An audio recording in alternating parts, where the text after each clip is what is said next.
10살 정도까지의 기간 동안 부모와 자녀 사이의 상호작용이 그 사람의 성격, 인격, 뭐 어떤 품성을 결정한다. 그때 좀 더 진한 부모와 자녀 간의 행복한 경험을 공유하는, 신뢰감을 단단히 하는 것들이 굉장히 중요하고, 머리가 좋다고 해서 혹은 뭐 머리가 이거밖에 안 된다고 해서 그것이 그 사람의 정체성이 되면 곤란하죠. 그리고 그거 되게 취약한 정체성이에요. 다 상대적인 것이어서 이 사람이 아무리 똑똑해도 그때 자기가 탑 오브 탑이 안 됐을 경우에 와장창 무너지는 케이스가 있단 말이에요. 정체성이 이제 흔들려 버리는 거죠. GS 교육 컨설팅을 운영하고 있는 지영범입니다. 초등 저학년까지는 체험학습이 굉장히 중요하다. 실제로 아이들 눈에 많은 걸 보여준달까? 네, 그런 걸 저는 굉장히 중요한 활동이라고 생각합니다. 말하자면 앉아가지고 이제 기출문제를 푸는 식의 학습보다는 좀 더 액티브하게, 그야말로 박물관, 미술관, 과학관, 천문대, 만들기 체험, 하다못해 뭐 놀이동산, 해외여행도 좋고 국내 여행도 좋고, 그야말로 뭐 맛집 여행 같은 것도 상당히 의미가 있다. 거기 가서 평소 생활과는 다른 풍광을 보고, 다른 도시를 보고, 또 다른 종류의 음식을 맛보고, 이제 그런 것들이 굉장히 중요하다고 생각하는데, 이제 같이 어울릴 수 있는 친구가 있으면 더 좋죠. 말하자면 비슷한 또래 그런 친구들 중에 잘 맞는, 주거니 받거니가 잘 돼 있는 친구들과 함께 이제 그런 활동을 할 수 있는 시간을 충분히 주면 도움이 될 것이다. 그리고 이제 저희 네이버의 카페 일종의 커뮤니티가 있으니까, 그런데 이제 참여를 하시게 되면 조금 아이들이 좀 많아질 수 있죠. 5-6명에서 한 7-8명 정도가 적당한 사이즈가 될 것 같은데, 비슷한 취향을 가지고 있는 아이들이 시간과 날짜를 맞출 수 있다면, 경우에 따라서는 뭐 학교를 하루쯤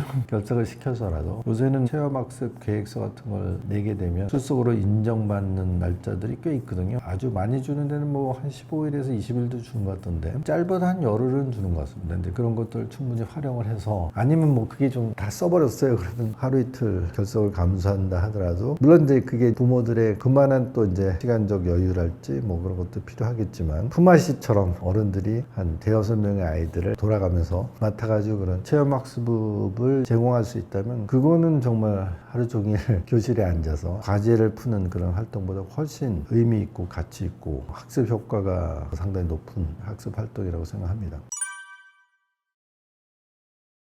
우리 환경이 대단히 지금 매체가 발달돼 있어 가지고요, 교과서나 문자를 통해서 이렇게 제공될 수 있는 것보다 훨씬 많은 콘텐츠가 굉장히 많이 공급되고 있는 게 사실이에요. 근데 이제 그런 것들이 이제 좀 더 현장감 있게 같은 사물을 보더라도 훨씬 더 강력하게 아이들 뇌리에 들어와서 각인이 되는 거죠. 강렬한 체험이 되고 즐거운 경험, 혹은 어른이 되어서 남아있을 만한 그런 것들을 풍부하게 제공하는 것들은 문자를 통해서나 또 한 단계 더 나가서 문제를 맞추는 뭐 그런 과정보다는 훨씬 더 강력하게 학습 효과가 있고요. 당연히 이제 인지 발달에도 도움을 주게 됩니다. 그러니까 우리가 익숙치 않은 환경에 딱 가게 되면 실제로 대뇌의 어떤 작용이 굉장히 많이 증가되는 거는 최근에 뭐 뇌과학을 통해서도 다 확인이 되는 것들이거든요. 근데 뭐 이 아이들이라는 건 이제 어른에 비해서 훨씬 더 새로운 게 많겠죠. 근데 일정한 교실이라든가 아니면 집안에 있어서 자기가 익숙해 있는 것에 머무르는 것보다는 훨씬 이제 두뇌 작용을 강하게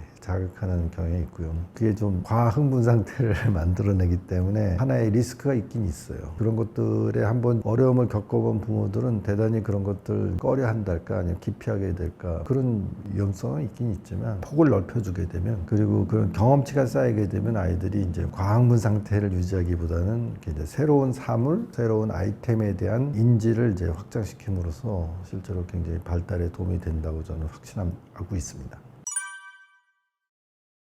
인식의 폭, 인지의 폭, 이런 것들이 생기기 때문에 뭐 같은 텍스트를 제공을 한다 하더라도 훨씬 입체적으로 해석하고 입체적으로 인식하고 그 다음 단계들을 생각할 수 있는 힘이 주어지기 때문에 필요합니다. 근데 그게 말하자면 고등학교, 대학교, 뭐 대학원 과정으로 이렇게 넘어가면 넘어갈수록 더 강력하게 작동한다고 저는 생각하거든요. 그래서 뭐 당장의 효과는 비슷한 기출문제를 푸는 그런 것을 평가하는 그런 세계에서는 당연히 단기적인 효과가 있겠지만, 있지만 보다 이제 단기적인 혹은 얘네들이 사회에 나가서 하나의 사회 구성원으로서 과제들을 해결해 나가는 데서는 역량의 폭을 훨씬 더 강하게 강화시켜주는 효과가 있다고 믿습니다. 그리고 경험하고 많은 게 아니라 그 경험한 내용들을 바탕으로 해서 자기가 나름대로 검색을 한다든지 아니면 나름대로의 리서치 이것저것 이제 정보를 수집해서 발표할 수 있는 기회를 주게 되면요 훨씬 큰 효과가 나타나죠. 말하자면 뭐 박물관을 가더라도 예를 들어서 뭐 광화문에 가면 근현대사 박물관 같은 거 있거든요. 거기서 어떤 특정 아이템에 대해서 자기가 조사를 해서 5분, 10분 정도 다른 친구들 앞에서 발표할 수 있는 기회를 준다든지 이거 굉장히 의미가 있다고 생각합니다. 그렇게 해서 큰 효과가 있고요. 제가 운영하는 이제 그 네이버 카페에 이든이라고 있습니다. 이든 커뮤니티의 아이들을 데리고 해보면 기회만 주면요 발표 잘해요. 파워포인트 같은 거요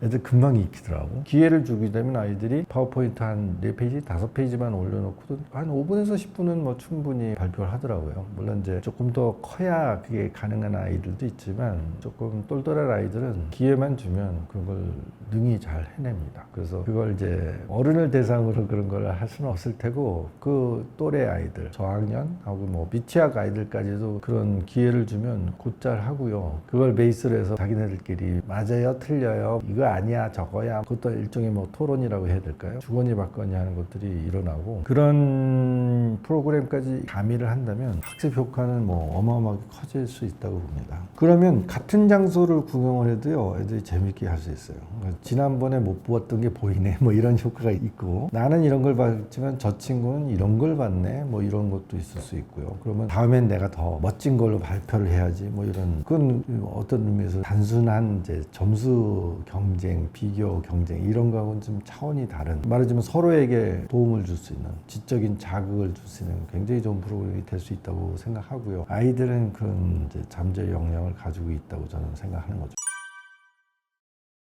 줄잡아서 우리나라의 박물관, 과학관 같은 전시 공간이 공식적으로만 200개에서 한 250개가 넘어가는 것 같아요. 그리고 계속 늘어나고 있습니다.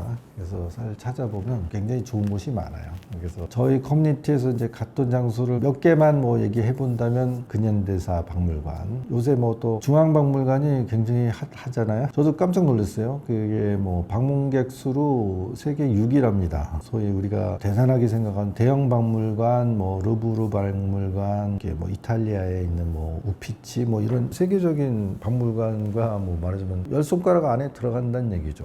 그리고 아시아에서는 가장 많은 방문객들이 온다고 하니까 그리고 최근에 거기 임명된 큐레이터라든지 이런 분들이 기획을 굉장히 잘한 것 같아요. 그래서 저도 소문 듣고 한번 갔는데 상당히 인상적으로 잘 배치가 돼 있고 꽤 많은 아이들이 해볼 수 있는 그런 요소들도 많이 잘 배치를 잘 해놨더라고요. 그래서 그런 중앙박물관도 좋지만 뭐 서울 시립박물관 거기도 굉장히 좋고요. 그다음에 화폐박물관이라는 게 있습니다. 옛날에 한국은행 본점 건물에 화폐박물관도 있고요.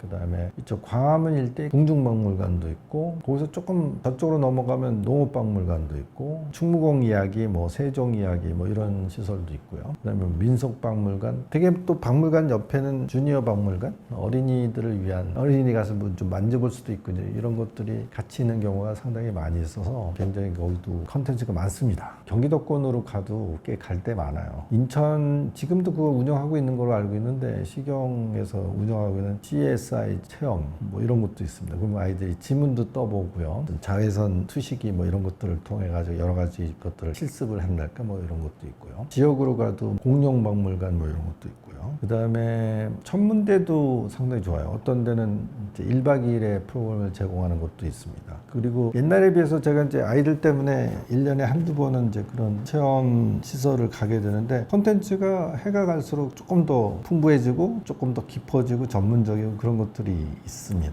그래서 최근에 좀 인상적으로 갔던 곳이 이제 원주에 있는 오크밸리 같은 데 가는 데는 대구경에 만원경을 6대인가 설치해놨더라고요. 그래서 저녁 때 가면은 별자리에 대한 기본적인 교육도 시켜주고 그 꽤 큰 만원경을 통해서 아이들이 이제 재밌게 느낄 수 있는 이제 별자리 찾아보고 또 그 촬영하는 것도 좀 가르쳐주고 물론 이제 별 보는 거는 좀 날씨의 영향을 좀 받아가지고 운이 좀 좋아야 되는 그런 특성이 있긴 하지만 거기서도 내용이 상당히 좋고요. 아이들과 일주일에 한 군데 정도는 부모님들의 어떤 정신적인 혹은 시간적인 여유가 조금만 있다면 얼마든지 할 수 있는 프로그램이 많고, 그게 이제 커뮤니티 안에서 좀 믿을 수 있는 친밀함을 가지고, 애들이 좀 다루기 좀 어려운 특성이 있어가지고 모아놓고 애들이 자주 찌그락찌그락하고 싸우기도 하고 막, 그래서 좀 리스크가 있긴 있는데, 이제 그걸 딱 고비를 넘어가지고 서로 포용해 줄 수 있다면 한 대여섯 가족이 힘을 합치면 훨씬 풍부한 체험의 기회를 제공할 수 있습니다. 제가 이제 이 활동을 대충 2008년부터 해서 17년 뭐 이렇게 되네요. 그래서 초창기 친구들 중에는, 만났던 가족들 중에는 그 아이들이 성장해서 대학생이 된 케이스가 있으니까 그 정도이기 때문에 걔네들이 좀 더 성장해서 세계적인 뭐 학자가 된다든지 뭐 그런 것도 뭐 기대는 하고 있으나 그 정도는 아니고, 어쨌든 아이들이 고등학생, 대학생이 되는 그 과정에서는 상당히 이건 상당히 모범적인 사례가 될 수 있겠다 하는 사례들도 실제로 있습니다. 그래도 뭐 대부분 이제 그렇게 체험학습을 통해서 그 행복한 유년 시절에 우리가 할 수 있는 최대한의 경험치를 축적했던 친구들은 잘 성장한 것 같아요. 그래서 그때 얻었던 자기의 관심 분야를 잘 가꿔서 그걸 가지고 소위 뭐 영재고나 과학고에 자기소개서에 잘 녹여 넣어서 합격을 한 사례들도 꽤 있습니다. 그리고 뭐 영재고 과학고까지는 가지 못했으나 여전히 그 테마를 가지고 대학교에 가서 다른 아이들보다는 좀 다르게, 좀 더 진취적인 혹은 좀 더 높은 비전을 가지고 움직임으로 해가지고 교수님들한테 인정을 받아서 좋은 기회를 얻은 사례들도 있어요.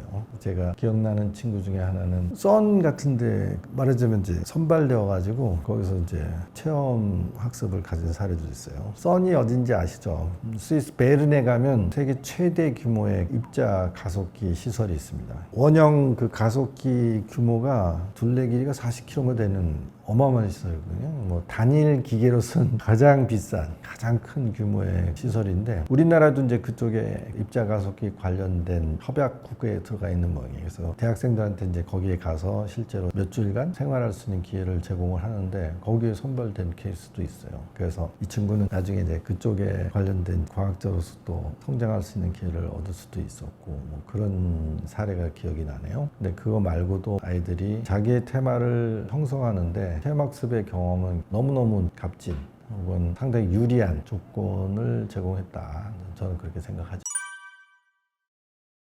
어쨌든 부모와 자녀와의 관계라는 것은 사실 아주 특정한 그 시기에 한정적으로 주어지는 인생의 기회다. 부모한테는 사실 아이가 성장하는 모습을 봄으로써 느낄 수 있는 기쁨과 즐거움이라는 그 시기에만 제공되는 아주 특별한 경험이라 얘기할 수 있고, 아이들한테는 더 결정적이죠. 되게 뭐 한 10살 정도까지의 기간 동안 부모와 자녀 사이에 주고받은 상호작용이 그 사람의 성격, 인격, 뭐 어떤 품성을 결정한다, 뭐 그런 얘기를 제가 들은 적이 있었는데, 그때 좀 더 진한 부모와 자녀 간의 행복한 경험을 공유하는, 그리고 신뢰감을 단단히 하는 것들이 굉장히 중요하고, 그게 이제 그 사람의 정체성이 되는 거죠. 말하자면 머리가 좋다고 해서 혹은 뭐 머리가 이거밖에 안 된다고 해서 그것이 그 사람의 정체성이 되면 곤란하죠. 나는 다른 건 몰라도 공부는 잘해, 머리는 좋아, 이게 좀 공허하단 말이죠. 그리고 그거 되게 취약한 정체성이에요. 왜냐하면 사람이 뭐 능력이 있거나 뭐 똑똑하가 이게